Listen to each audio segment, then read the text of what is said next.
Hola, soy Sara Zurita Martínez y en esta video clase estaremos hablando de los virus.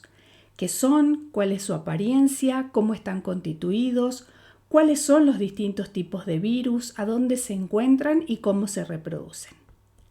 Sabemos que los virus son básicamente una pequeña cantidad de material genético dentro de una cubierta proteica. No poseen capacidad para reproducirse por sí mismos, por lo cual no son considerados seres vivos. Necesitan una célula huésped para replicarse, por lo que habitualmente los conocemos como parásitos intracelulares. Existen cientos y variadas formas de virus. Muchos son poliédricos o de múltiples lados. Otros tienen formas ovaladas, puntiagudas, de ladrillos y con las esquinas redondas. Vamos a ir viendo de a poco en esta presentación estas distintas formas. Algunos son delgados como bastones y otros lucen como pedazos de cuerdas con bucles. Algunos son más complejos y tienen una forma de cráteres lunares. Algunos virus que se denominan bacteriófagos son virus complejos que infectan a bacterias. ¿Cómo están constituidos? Presentan material genético, el cual puede ser ADN y ARN, presentan una cubierta viral o cápside formada por capsómeros. Esta cubierta es proteica y algunos de los virus poseen una envoltura.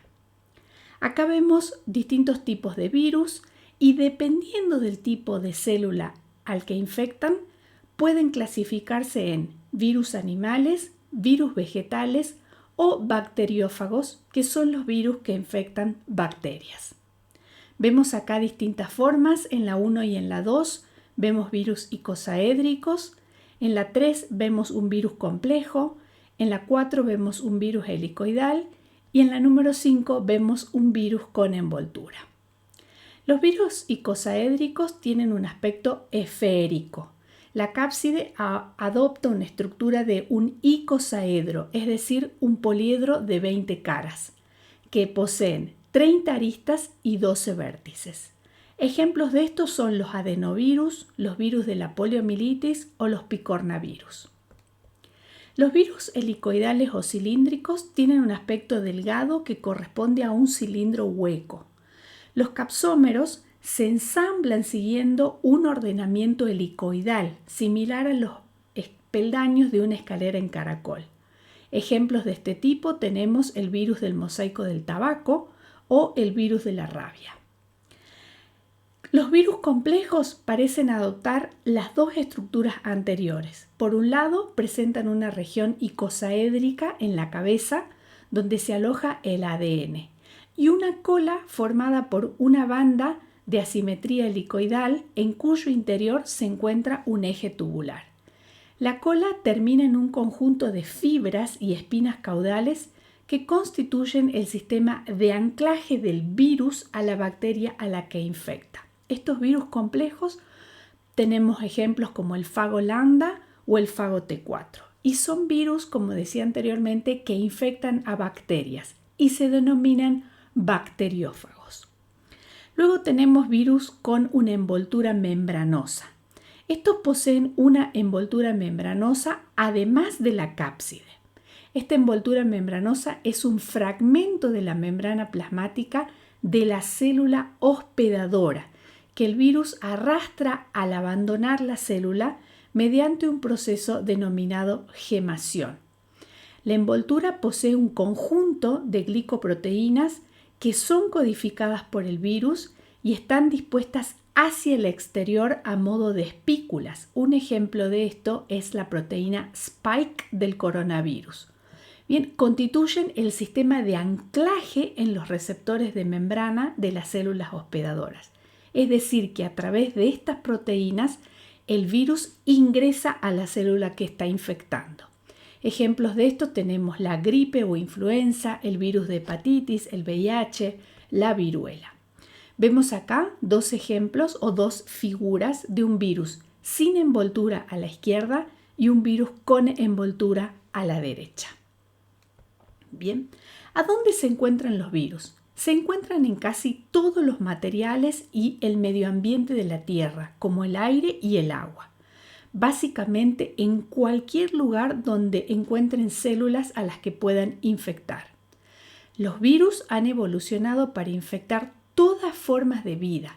Como decíamos anteriormente, pueden infectar plantas, animales, hongos y bacterias. Un ejemplo de un virus es el hantavirus. Este virus es portado por un ratón, sin efecto aparente en el roedor, es decir, que el ratón no se enferma. Pero si infecta a una persona, causa una enfermedad caracterizada por un sangrado excesivo. Vamos a ver cómo se reproducen los virus. Básicamente pueden reproducirse de dos formas. Reproduciéndose en el interior de la célula infectada, utilizando todo el material y la maquinaria de la célula hospedante. Se pueden unir también al material genético de la célula en que se aloja, produciendo cambios genéticos en la célula.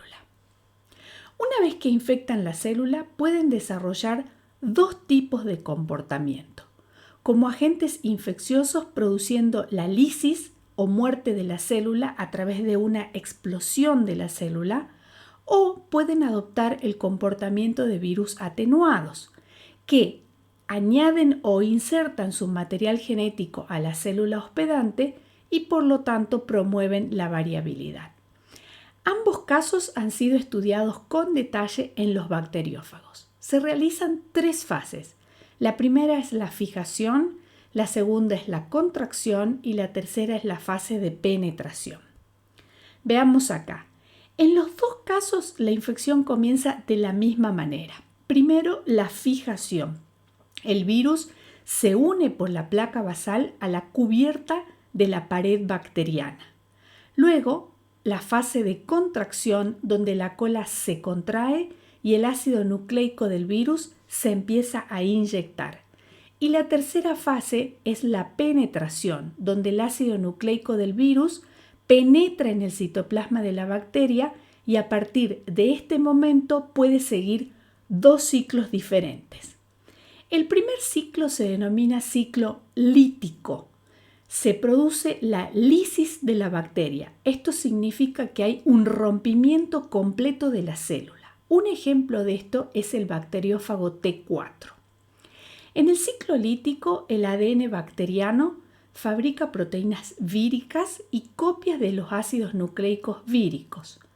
Cuando hay suficiente cantidad de estas moléculas, se produce el ensamblaje de la proteína o la nucleocápside y el ácido nucleico vírico. Estos se liberan al medio produciendo la muerte de la célula y se liberan por este mecanismo de lisis, que es una especie de explosión. Luego, otro tipo de comportamiento del virus es el ciclo lisogénico. En este ciclo, la célula mantiene su estructura intacta. Bien, ejemplos de estos es el fago lambda sobre la bacteria Escherichia coli. El fago penetra, pero no rompe a la célula. El resultado final es la producción de muchas bacterias portadoras del genotipo viral. Se denominan bacterias lisogénicas. En un momento dado puede activarse y producir el ciclo lítico. Es decir, que el virus ingresa a la célula y se mantiene latente hasta que recibe una señal extracelular donde comienza el ciclo lítico. Se va a reproducir y va a romper a la célula. Mientras tanto, se mantiene integrado. En el ciclo lisogénico se produce cuando el genoma del virus queda integrado en el genoma de la bacteria. El virus no expresa sus genes y solamente se replica junto con el material genético de la bacteria. El virus queda integrado en ese material genético bacteriano y se denomina prófago. Solamente retomará el ciclo lítico ante la llegada de alguna señal extracelular que le indique al virus que es momento de reproducirse y salir de la célula. Bien, acá vemos un pequeño gráfico donde hay una diferencia entre un virus a la izquierda y una bacteria a la derecha. Como dijimos anteriormente, el virus no es un ser vivo, lo llamamos elemento acelular, mientras que la bacteria es considerada un ser vivo unicelular procariota sin núcleo perteneciente al reino Monera.